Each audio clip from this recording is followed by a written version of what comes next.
कानुनी रूपमा अलग भए पनि एउटै परिवारको रूपमा कार्यरत छौँ।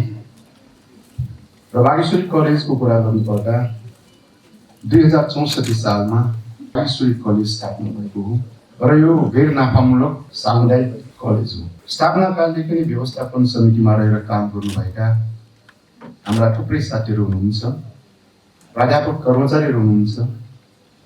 यहाँहरू सबैले इमानदारीपूर्वक प्रयास गरेकै कारण, मेहनत गरेकै कारण आज बागेश्वरी कलेज प्रगतिको बाटोमा अघि बढिरहेको छ।